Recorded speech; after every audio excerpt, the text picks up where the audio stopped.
Kalau kita tengok orang yang muda, kita kena letak setting. Budak ni elok, budak ni tak banyak dosa lagi. Nampak tak? Kalau nampak pula orang tua, jangan cakap ni nak mati dah, tak. Dia kan pandang orang tua, dia kata dia ni banyak dah pahala, banyak amal ibadah berbanding aku. Macam tu kan. Makna dalam apa keadaan sekalipun, maka kita kena belajar untuk bila memerhatikan tu.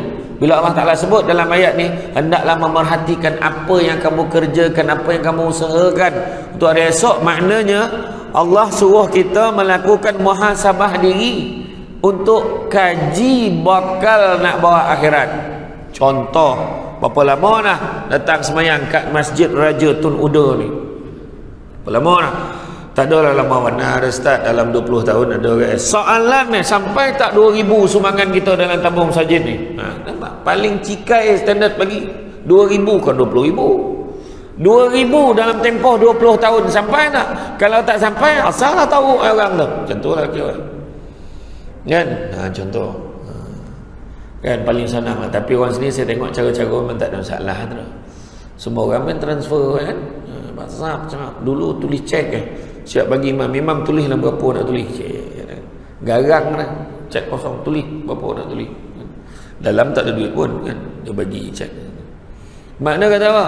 Makna kata kita menilai amal kita, tindakan kita, usaha kita.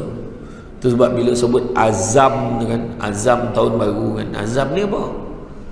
Azam ni satu kebijakan sebenarnya, kebijaksanaan, kekuatan, keutuhan. Kalau dari segi bahasa Arabnya, ada juga yang bermaksud kepada usaha. Apa usaha kita? Maka kalau kita nilaikan balik, maka nak tengok untuk akhirat ni. Kenapa akhirat dikerjakan untuk akhirat, bukan tengok apa yang kita nak kerjakan untuk tahun depan. Ustaz, akhirat kak, tapi dunia ni jangan kita lupakan. Ayat tu falsafah kan. Memanglah. Takkan apa salah kalau kita pakai kereta besar, salah kalau kita berada rumah besar, tak salah dah, tapi berpada-pada lah kan, berpada-pada.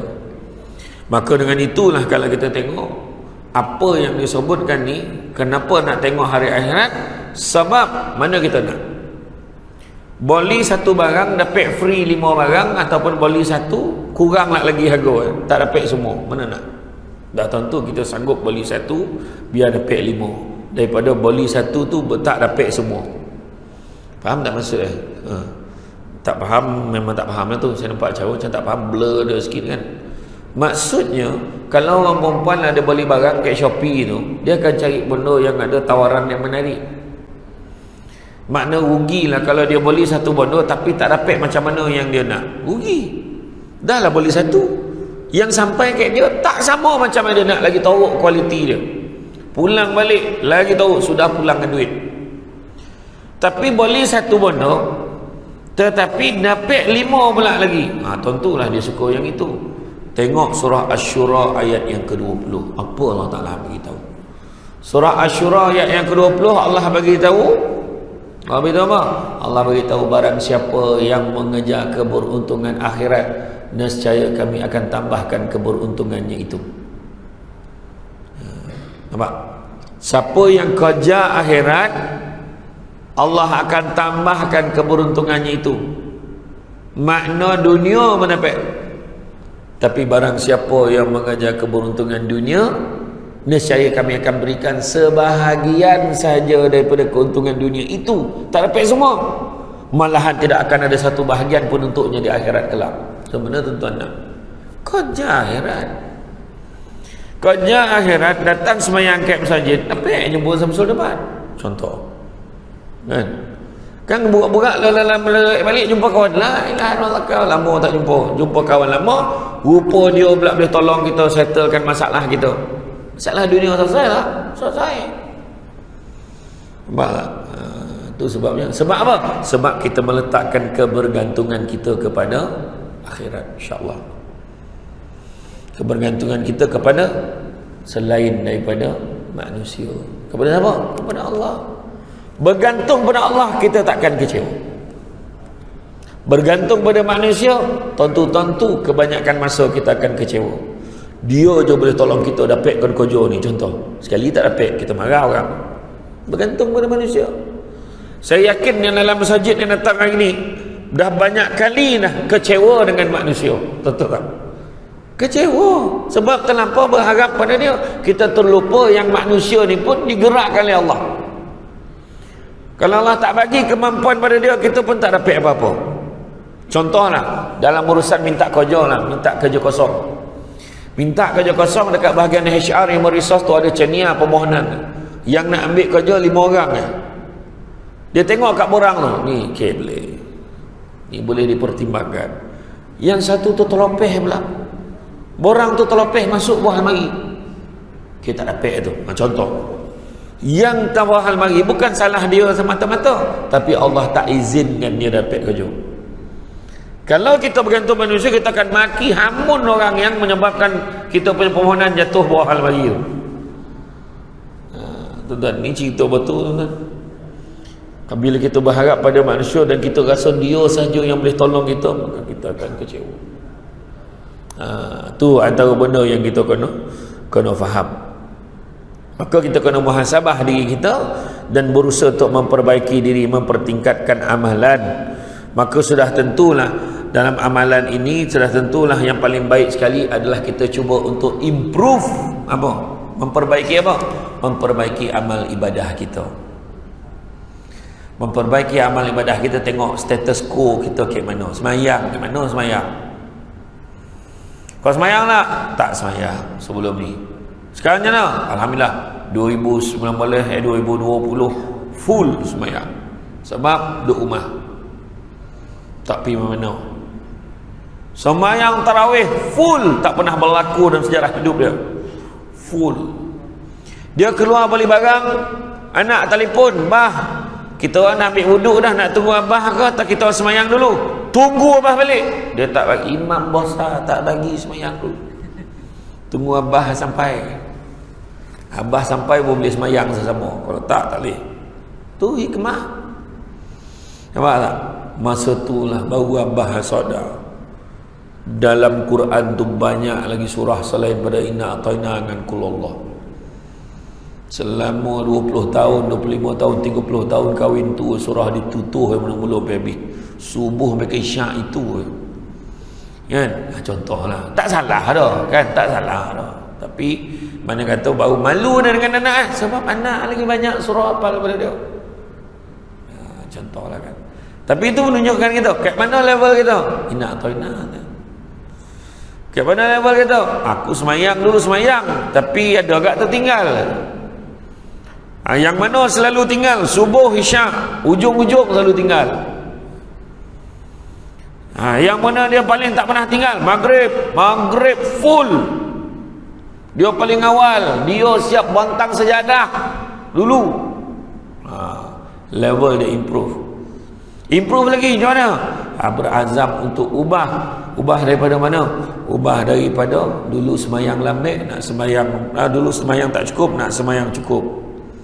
Dah semayang cukup tapi lambat pula, selalu datang lambat, masbuk kan. Ada pula dah semayang lambat, tak semayang dah semayang awal waktu tapi semayang seorang-seorang.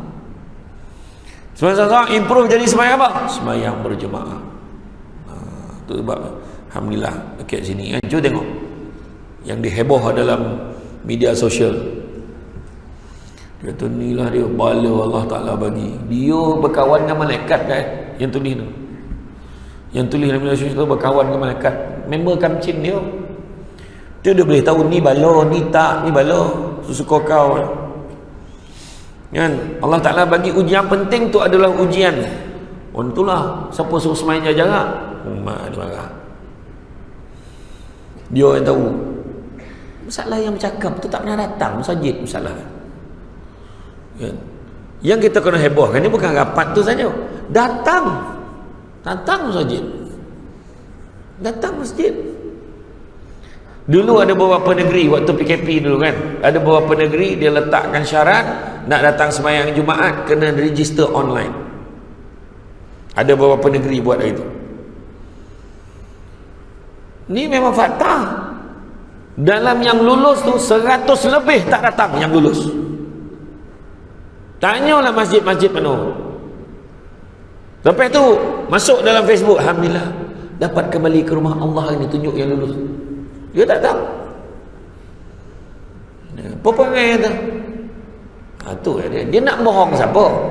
Dia tipu siapa? Kan? Apa yang penting benar dalam media sosial tu? Membohong, dia terlupa, dia tunjuk ke Allah Ta'ala. Berdosa tak berdosa? Berdosa, sebab pada negeri-negeri tertentu tu hanya orang yang dapat kelulusan tu boleh datang sembahyang Jumaat. Dia tak datang, dia ambil hak orang tak? Ambil hak orang. Orang lain tak boleh datang. Lepas pada tu lah beberapa negeri tu sudah hanya buka je kat walk in. Kalau ada kosong, masuk. Inilah hakikat realiti yang kita kena tolan. Tengok level kita ke mana, kedudukan kita ke mana. Sekarang ni ada lah satu tu membanding-bandingkan, ustaz ni cakap ni, ustaz ni cakap ni. Saya tak masuk dalam tu sebab saya saudara Syamsul Debat, dia tak masuk kategori ustaz. Ustaz ni cakap ni, ustaz ni cakap ni, ustaz ni betul, ustaz ni tipu, ustaz ni tak betul. Apa benda tu? Kalau ikhlas, jumpalah ustaz tu, share lah, bagilah pandangan, tukar-tukar pandangan dan fikiran. Kan macam tu orang lain pening. Tu belum cerita lagi semayang kalau macam ni kaki 99 Makkah, dia lah tahu. Kalau tangan macam ni dapat 5 Makkah lah. Bayangkan dia lah bagi Makkah ke apa? Parah tuan-tuan. Macam mana tak pening orang sekarang ni tengok media sosial? Pening. Kan? Malahan kita ni kena ingat, janganlah kita membuang masa. Kita nak masuk sana. Okey, sambung lah. Jadi robotlah peluang yang ada. Tengok berdasarkan apa yang kita dah nampak, mana yang kurang, mana yang boleh improve lah sampai. Contoh yang paling orang marah bila saya sebut contoh, bukan orang sini lah, tempat lain. Bila saya sebut contoh rokok. Contoh kan. Dah macam-macam kajian buat dah. Kotak rokok, seolah tak gambar jantung terbakar pun ada dah. Tapi macam tu ya beli rokok. Kalau silap-silap lah beli rokok tu kena beli ambil batang rokok tu kek mayat lah. Contoh kan tu kek mayat tapi tak bau busuk, tapi tak, orang tetap beli rokok tu. Kan? Dah tahu dah dia tak membawa kebaikan, tapi saya selalu pesan, saya kata saya faham bukan senang nak berhenti merokok, tapi apalah salahnya kalau ada usaha kita nak berhenti merokok. Kan? Sebab kita tahu benda yang mendatangkan mudarat ni dah berapa negara dah keluarkan fatwa memang haram rokok, tak salah. Kan? Melainkan hisap rokok tanpa dia bakar. Siapa yang tu? Kena kunyah rokok tu. Sekarang ni rokok ni cuba kita kurangkan. Contoh, ada seorang kawan saya hisap rokok sangat banyak. Dia kira habis dia bersambung. Habis sap contoh. Habis sambung. Satu hari dalam 30 batang sehari. Nah, ni cerita betul tu. Cuba kita kurangkan. Minggu ni 30, minggu depan 29 batang sehari. 29. Minggu satu lagi 28. Tu paling tahu dah tu usaha dia. 28 batang sehari, 27 batang sehari. Dia akan sampai masuk.